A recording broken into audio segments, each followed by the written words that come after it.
Sa iba pang ulat, nasamsam ng Bureau of Customs sa magit 15 milyong pisong halaga ng ukay-ukay na nagmula sa Hong Kong. Nagbabalik si Noel Perfecto.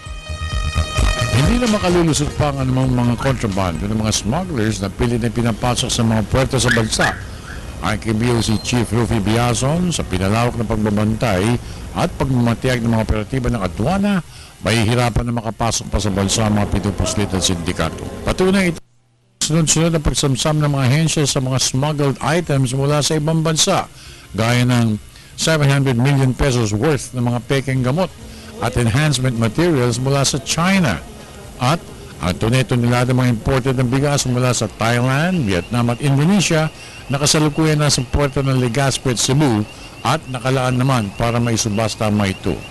Dahil dito, pinuri niya ang pinamalas sa intelligence group ni DepCom Danilo Lim at Jimmy Guban ng AOCD. Gayon din ang mga opisyalis at kawani ng Manila International Container Port sa pagkakadiskubre ng mga inismuggle ng sindikato.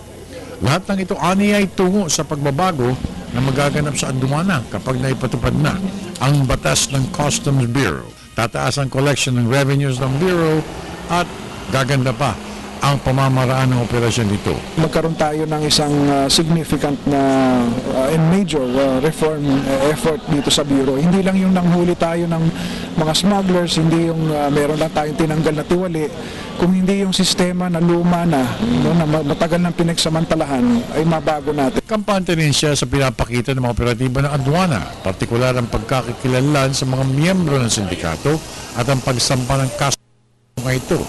Lalo pa sanang may tuturing na matagumpay ang kampanya kung makakapagpakulong ang pamahalaan ng kahit na isang smuggler sa hinaharap. As mandated to us, we file these cases every other week, no? At marami pa kami mga nakapila.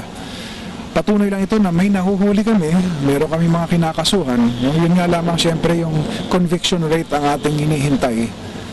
Kumpiyansa kami na malalakas yung mga kasong sinampa namin dahil karamihan dito misdeclared. Para sa Telebisyon ng Bayan, ako naman si Noel Perfecto.